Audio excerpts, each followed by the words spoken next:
What's going on, everyone? Today I have the 2019 Lexus IS 350F Sport. This is their entry-level version of a luxury sports sedan that can be a great daily driver. I'm going to give you guys a review of the exterior, interior, and we're going to go for a test drive. Let's get started. Now, I've already reviewed the Lexus IS 300F Sport, which is the 2.0 liter turbo, so I'm going to talk about that turbo model, and that has a bunch of detail in that review if you guys want to check that out. This one's going to be a little bit shorter, a little bit more brief. I can't wait to show it to you. So right here we have the cheapest offering that Lexus gives us for a luxury sports sedan, and this has the F Sport package for an extra $3,200 that gives us some more aggressive looks. As you can see, the big F Sport grille, a lot of mesh, a lot of aggressiveness up front. It's more aggressive than what the car actually performs. But we have the L-themed LED daytime running lights, and new for 2019 are the triple beam LED headlights that are about an $1,100 option. The headlights themselves look pretty nice. You've got the detached daytime running light. They do well at night as well, but the projection actually seems to sit somewhat low for my personal preference. The paint color here is ultrasonic blue mica, which is a $600 option. It is very sharp. It looks different in daytime and nighttime. It's a pretty sleek paint coat. I'd love to know what you guys think and what you think of the looks of the IS as well. The wheels are 5-spoke, 18-inch wheels with 225 width rubber in the front, 255 in the back, 4 piston calipers in the front, and we have vented front and rear brakes, paired with a limited slip rear differential and the adaptive variable suspension for optimal ride, handling, and performance combined. We follow the lines of the vehicle. We've got lines sweeping up to the L-themed LED taillights that kind of match the L-themed daytime running lights in the front. And then you'll find a dual exhaust right below that to complete the aggressive look. There's plenty of driver assist features on here, including the Lexus Safety System Plus, which gives us pre-collision with pedestrian detection, high-speed radar cruise control, not full speed, does not do the stop and go function, but you have lane departure alert with steering assist, automatic high beams, blind spot monitor with rear cross traffic alert, and then the optional $500 parking sensors as well. Cargo space for the IS is not going to be quite what it is on some mainstream sedans, of course, but it's still practical enough. With 10.8 cubic feet, you can open it with a little touchpad under here. There's even a grab handle under here. Like I said, 10.8 cubic feet, decent amount on each side. You can even fold the seats down as well, and there is a spare tire back here, so good enough for a luxury sports sedan like this. One thing might surprise you hopping into the front seats. These are nice, comfortable seats, but it's actually New Lux, which is a synthetic material that Lexus uses instead of real leather. Whether you like that or not, leave your comments down below, but I think they're pretty comfortable, they're pretty nice. These are 10-way power adjustable with lumbar support, heated and ventilated seats, and at 5'9", when I sit up tall, I of course have no headroom in here even though we have this sunroof. No panoramic roof option available. And the seats themselves have some pretty decent bolstering around the edges. If you do some cornering, you feel pretty secure in here. It's definitely cockpit and bucket-like seats, and I've really enjoyed them. The heating and ventilating functions have worked well, even though I've mostly had to use heating.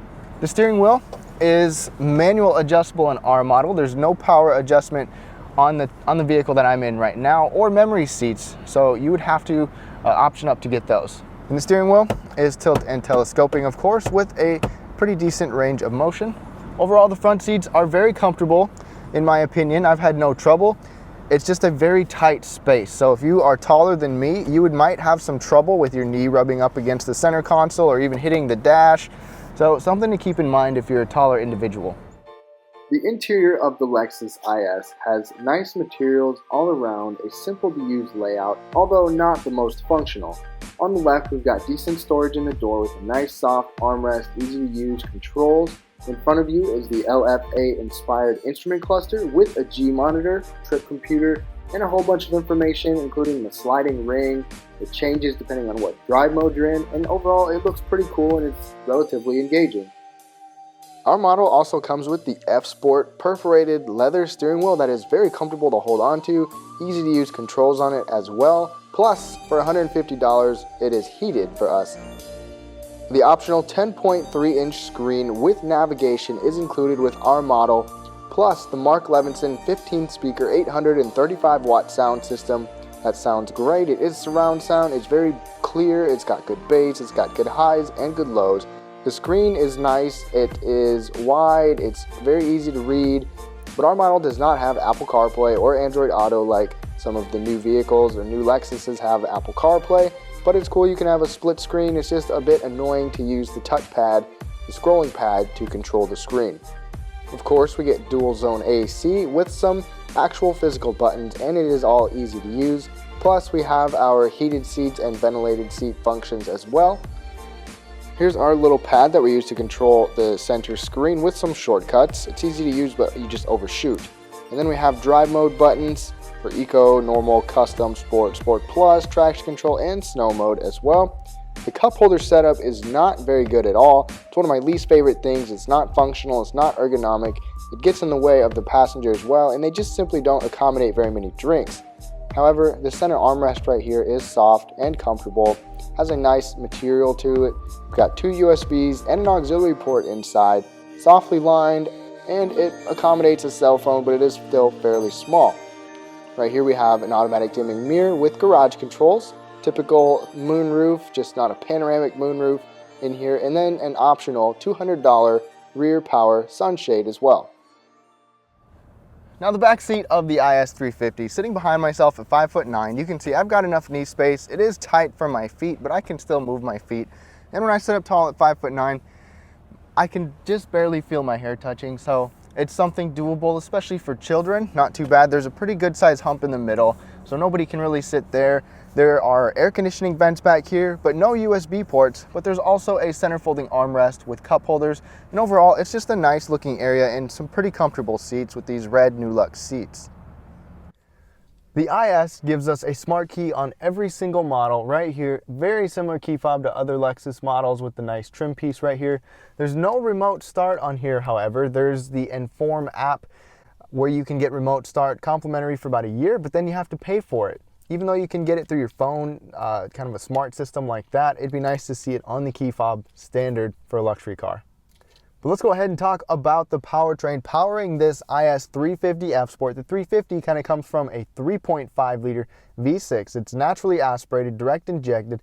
That V6 will put out 311 horsepower, 280 pound-feet of torque at 4,800 RPM. 0 to 60s in about 5.6 seconds with this model, and we get an 8-speed direct shift automatic. That's the only transmission option. All-wheel drive will get a 6-speed, however. Miles per gallon in our model will be 20 in the city, 28 on the highway, and then 23 combined. Let's take it for a spin.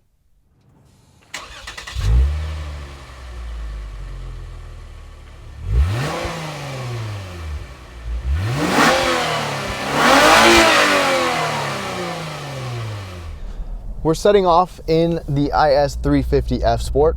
I'm just gonna start it out in normal mode. And my first impression of the IS is that it feels like a very solid car. You get in here and you feel that it has a very solid structure to it.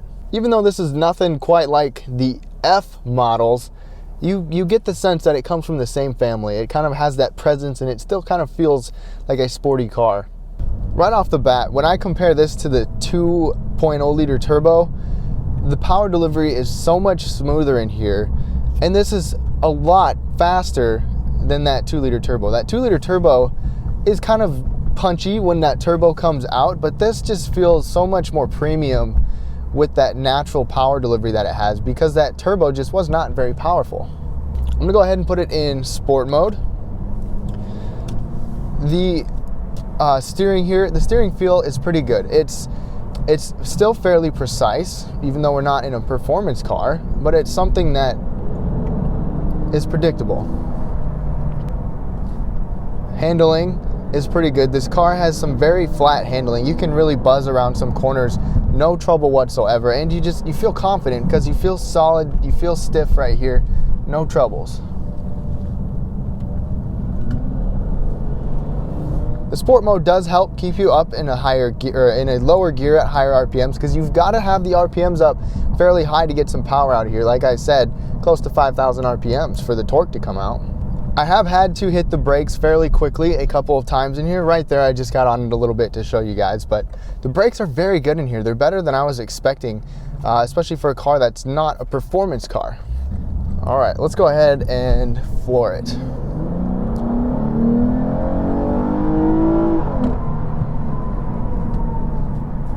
And it's got a decent sound to it too. I enjoy the sound that this V6 makes. Obviously, the F models sound so much mightier, but this car, when you want it to give you some sound and be sort of fun, it can be fun. When I got that IS 300, I was pretty giddy because that was the first luxury car that I had been in, and the first kind of car like that, well, not that I've been in, but the first luxury car that I've been able to show you guys on the channel here. And after being in several other cars, I still have an appreciation for this IS. I just put it in manual mode. The paddles don't have the same nice metal type feel that you get in the F models, some of the other Lexus models, but at least they're there. Let's try those out here. First gear.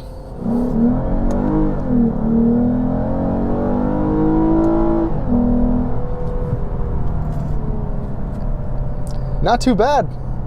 If you're considering this car as a daily driver, I think it's a fantastic daily driver. I've got a couple complaints about it though, and that's on the interior.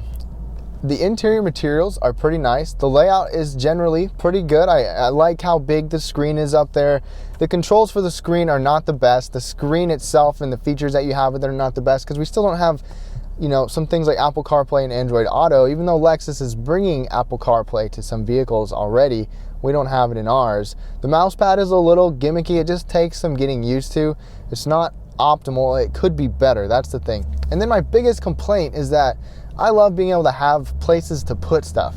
And I get it that most luxury vehicles or sports vehicles don't really have any of that because that's not the purpose of them. But as a daily driver, the cup holders are in a terrible location. First of all, if I have a bottle in there, it gets in my way when I want to use the little control pad for the Lexus system. In addition to that, your passengers literally put their elbows in the cup holders, which is just awful. And it'd just be nice to see a different layout here. I actually prefer the RC's layout, even though it's similar space and everything, similar design overall in here. The layout in the little center console area is just better. But when it comes to comfort, ride comfort, like I said, this is a stiff riding car, but it's not harsh, it's not rough. It's kind of a split personality. You can have it be pretty subdued, quiet, relaxing, comfortable, all of that you want in a daily driver, but still fun. I took decibel ratings the same way that I usually do on a rougher textured highway road and on the interstate at cruising speeds, and the decibel ratings were not as quiet as I was hoping. Like I said, this is kind of a split personality car with a, calmer, quieter side, comfortable side, but it's not as quiet as you think. When you think of Lexus, I just expect a little bit quieter, but it's not loud by any means. It just could be a little bit better, and I would suspect that in the new generation IS coming soon. Okay, got it in Sport Plus, traction control.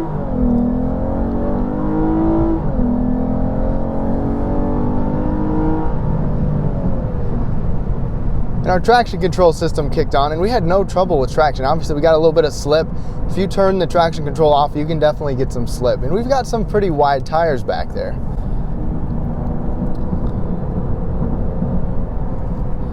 Still have it in Sport Plus. The handling is good. Maintaining a very flat profile going around these corners. Holding the RPMs.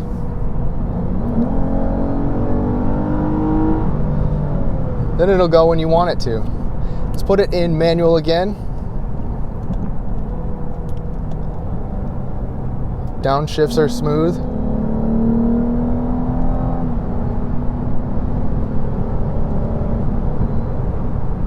And it's just a fun car. It'll put a smile on your face.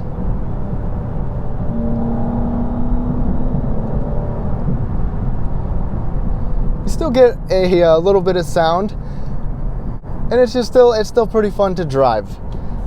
I have enjoyed my time with this car. I've put quite a few miles on it. I've had pretty good miles per gallon overall. When I was just cruising back and forth from work on the highway, you can get about 30 miles per gallon or even better depending on your speed and your road surface and stuff.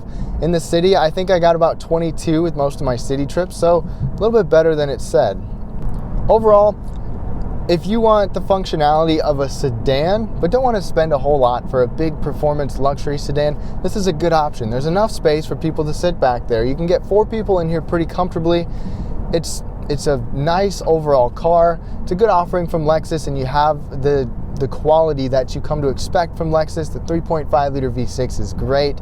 I've got minimal complaints of this car. Like I said, some of the stuff on the interior, but otherwise, thank y'all so much for watching. That's gonna wrap things up. If you wanna see the LC500, LS500, the RCF, the GSF, the 200 or the 2 liter turbo of this car, please be sure to check those out. But thank y'all so much for watching. I'm so glad you were here. Subscribe down below if you want to see more, and I'll catch you guys next time.